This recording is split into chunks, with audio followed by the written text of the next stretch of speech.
ज्ञान मंत्रा क्लासेस में आपका फिर से एक बार स्वागत है। ज्ञान मंत्रा क्लास में आज मैं क्लास 10 का एक वीडियो और लेके आया हूँ। एक टॉपिक और मैं आपको बताऊंगा। उस टॉपिक का नाम है क्वाड्रेटिक इक्वेशन। जैसे जैसे एग्जाम आता जा रहा है, प्रेशर बढ़ता जा रहा है, तो मैं उस प्रेशर को कम करने के लिए कुछ क्वेश्चंस लेके आता हूँ। वो 5 क्वेश्चन जो आपके एग्जामिनेशन में आ सकते हैं, इंपॉर्टेंट है। नंबर चेंज हो सकता है लेकिन क्वेश्चन उसी टाइप का होगा। उस चैप्टर की समरी क्या होगी, इसलिए मेरा वीडियो देखना चाहिए आपको और वो क्वेश्चन आपको जरूर लगाना चाहिए। अभी 12th के बोर्ड में जो क्वेश्चन मैंने बताया था उसमें बहुत सारे ऐसे क्वेश्चन थे जो सेम ही आ गए थे। तो इस तरह से आप क्लास 10 का पूरी वीडियो आप देखते रहिए। आज का टॉपिक जो है वो है क्वाड्रेटिक इक्वेशन और टॉपिक का नाम है quadratic equation in one variable. तो पहले हम देखते हैं क्वाड्रेटिक इक्वेशन क्या होता है। ऐसा इक्वेशन जिसकी हाईएस्ट पावर 2, सबसे बड़ी वैल्यू की जो पावर है वो 2 होनी चाहिए और इसके दो आंसर आ सकते हैं। ऐसा इक्वेशन जिसके दो आंसर आते हैं उसे क्वाड्रेटिक इक्वेशन कहा जाता है। क्वाड्रेटिक इक्वेशन वन वेरिएबल क्यों कहते हैं? क्योंकि इसमें एक ही वेरिएबल होगा, x दिया होगा या तो y दिया होगा। x y दोनों एक साथ में नहीं आएगा, इसलिए इसको टू वेरिएबल कहा जाएगा। वहां पर अगर एक वेरिएबल आएगा, सिर्फ x आएगा या तो सिर्फ y आ जाएगा, तो हम कहेंगे वन वेरिएबल। तो यहाँ पर हम quadratic equation in one variable पढ़ेंगे। क्वाड्रेटिक इक्वेशन के बारे में आप लोग पहले भी पढ़ा हुआ है आपने। क्लास 9 में चैप्टर था फैक्टराइजेशन, क्लास 6 से भी पढ़ते आ रहे हैं। तो क्वाड्रेटिक इक्वेशन को सॉल्व करने के दो मेथड बताए गए हैं। पहला मेथड जो आपने अभी तक पढ़ा हुआ है वो है फैक्टराइजेशन मेथड। फैक्टराइजेशन में हम फैक्टर करते थे उसका, और फैक्टर करके दोनों फैक्टर को इक्वल टू 0 ले लेते थे और उसकी वैल्यू फाइंड करते थे। लेकिन क्लास 10th में जो यूज करना है वो हमको यूज करना है फार्मूला मेथड। अब हम देखते हैं कि फार्मूला मेथड क्या होता है और फार्मूला मेथड को यूज कैसे करेंगे। फार्मूला मेथड जो है वो एक जनरल इक्वेशन, अगर हम क्वाड्रेटिक इक्वेशन का देखें तो x square plus bx plus c is equal to 0 होता है। क्वाड्रेटिक इक्वेशन क्यों कहा गया? क्योंकि इसकी हाईएस्ट पावर क्या है? 2। अब क्वाड्रेटिक इक्वेशन को सॉल्व करने के लिए फार्मूला मेथड जिसने बताया था उसका नाम था श्रीधराचार्य, और श्रीधराचार्य रूल कहा जाता है उसको। श्रीधराचार्य रूल में x is equal to minus b plus minus under root b square minus 4ac का फार्मूला लगाते हैं। ठीक है, तो x square minus b plus minus under root b square minus 4ac upon 2a। इसमें देखिएगा यहाँ पर प्लस माइनस में दिया गया है, इसका मतलब इसके दो आंसर होंगे, एक बार पॉजिटिव एक बार नेगेटिव। तो इस तरीके से आप इसके दो आंसर ला सकते हैं। बाय फार्मूला मेथड सबसे आसान मेथड माना जाता है। फैक्टराइजेशन में आप लोग को सोचना पड़ रहा है कि फैक्टर क्या बनेगा, इसमें कुछ नहीं करना, सिर्फ कंपेयर करना है और वैल्यू सब्स्टिट्यूट कर देनी है, दो आंसर ऑटोमेटिक आपके फाइंड हो जाएंगे। क्लास 10th में दो टॉपिक दिए गए हैं क्वाड्रेटिक इक्वेशन में। पहला जो दिया गया है वो है फार्मूला मेथड और दूसरा जो दिया गया है वो आपको दिया है नेचर ऑफ द रूट्स। तो देखते हैं नेचर ऑफ द रूट्स क्या होता है। अगर कहीं पर नेचर पूछ लेता है, ठीक है, तो नेचर अगर आपको निकालना है तो नेचर निकालने के लिए आप क्या करेंगे? डिस्क्रिमिनेंट फाइंड करेंगे। d is equal to b square minus 4ac। Nature जो है वो डिपेंड करता है इस रूट वाली वैल्यू पर। क्यों?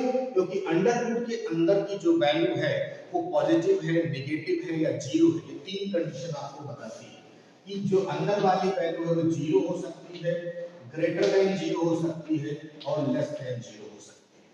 ठीक है, अगर वो इक्वल टू जीरो आ जा रहा है डिस्क्रिमिनेंट की वैल्यू, तब वहां पर कहते हैं रूट्स जो है वो आर रियल एंड इक्वल। ये वर्ड जरूर याद रखना है आपको, इक्वल वाला। अगर रूट्स आर इक्वल है तभी डिस्क्रिमिनेंट जीरो होगा, अगर ग्रेटर देन जीरो है तो रियल होगा। क्या लिखेंगे? सिर्फ रियल रूट्स। इक्वल नहीं होगा तो जीरो नहीं होगा। अगर लेस देन जीरो है तो नो रियल रूट्स।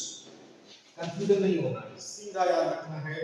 अगर वैल्यू जीरो आएगी तो इक्वल और रियल दोनों होगा। अगर ग्रेटर देन जीरो मतलब पॉजिटिव वैल्यू आई, तब वहां कह देंगे हम, जैसे हमारे पास जीरो के अलावा 1 2 3 4 5 कुछ भी आता है तो कहेंगे रियल रूट्स। अगर नेगेटिव पे वैल्यू आ गई लेस देन जीरो मतलब -1 -2, तो कहेंगे नो रियल रूट्स। क्यों? क्योंकि नेगेटिव वैल्यू का रूट्स नहीं फाइंड होता है। तो रियल नंबर में नेचर ऑफ द रूट्स निकालना और फार्मूला यूज करना, ये दो टॉपिक है। अब हम लोग क्या करेंगे, अब क्वेश्चन देखेंगे कि वो पहला क्वेश्चन, 5 इंपॉर्टेंट क्वेश्चन कौन कौन से हैं। आज मैं आपको एक क्वेश्चन का सॉल्यूशन भी बताऊंगा, उस सॉल्यूशन भी देखिए और रिमेनिंग 4 क्वेश्चन भी देखिए और लगाइए, देखिए कैसे आपके नंबर्स आते हैं। ठीक है, तो देखते हैं आपका पहला क्वेश्चन क्या है। क्वेश्चन क्या है आपका कि solve the quadratic equation to the given answer correct to significant figure. आपको क्या करना है, क्वेश्चन नंबर फर्स्ट को सॉल्व करना है और उसका आंसर टू सिग्निफिकेंट फिगर में देना है। और क्या होता है टू सिग्निफिकेंट फिगर, कैसे सॉल्व करेंगे, इसका आंसर हम लोग देख लेते हैं। ठीक है, तो यहाँ पर देखते हैं कि क्वाड्रेटिक इक्वेशन जो दिया गया है वो है आपका x square minus 4x minus 8 is equal to 0। ठीक है, अब यहाँ पर हम पहले क्या करेंगे, अपने स्टैंडर्ड इक्वेशन से कंपेयर करेंगे। ax square plus bx plus c से कंपेयर करके a की वैल्यू 1, b की वैल्यू -4, t और c की वैल्यू -8। हमेशा कंपेयर करते समय साइन के साथ लिखा जाएगा, याद रखिएगा। फिर फार्मूला लिखते हैं सीधा चार वाला, फार्मूला मेथड यूज करना है आपको, और जो वैल्यू आपकी आई है वो करेक्ट इसमें सब्स्टिट्यूट कर देना है। बोर्ड ये कहता है करेक्ट सब्स्टिट्यूशन है तो 1 मार्क्स आपको मिलेंगे। करेक्ट सब्स्टिट्यूशन करेंगे, उसके बाद क्या देखेंगे, हम सॉल्व करेंगे जब रूट की वैल्यू आ जाए। अब परेशान नहीं होना, रूट की वैल्यू जब भी आती है तो बोर्ड में आपको टेबल प्रोवाइड किया जाता है। तो अगर बोर्ड में टेबल प्रोवाइड किया गया है तो इसकी वैल्यू निकालेंगे, अदरवाइज आप इसकी वैल्यू डायरेक्टली मेथड से निकाल सकते हैं। और कितनी डेसिमल प्लेस तक निकालना है, 3 डेसिमल प्लेस तक निकालना है आपको वैल्यू। 3 डेसिमल प्लेस तक की वैल्यू आप फाइंड करेंगे और डिवाइड कर देंगे। एक, क्योंकि यहाँ क्वाड्रेटिक इक्वेशन को मैंने पहले बताया आपको कि 2 रूट्स होते हैं, 2 आंसर आने चाहिए। प्लस माइनस था तो एक बार हमने प्लस ले लिया है, 2 से डिवाइड करेंगे 4.49 आ जाएगा।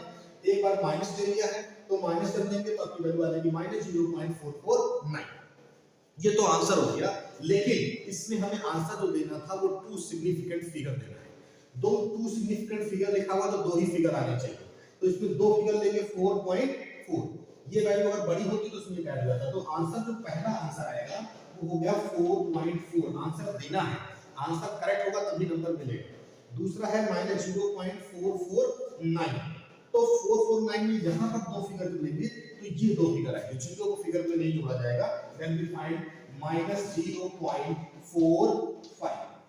तो यहाँ देखिए हम वैल्यू बड़ी हो गई तो इसमें ऐड कर देंगे। तो ये दोनों आंसर आपको बाद में सिंप्लीफाई करने हैं अगर सिग्निफिकेंट फिगर लिखा हुआ है।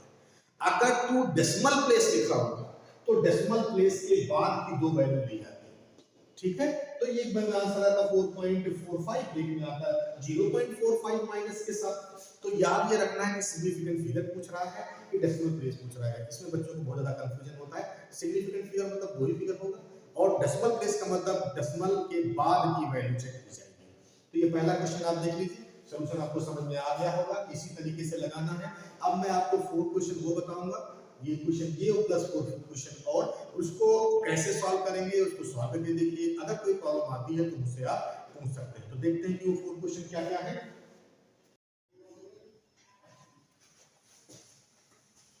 तो क्वेश्चन देख लेते हैं हमारे पास।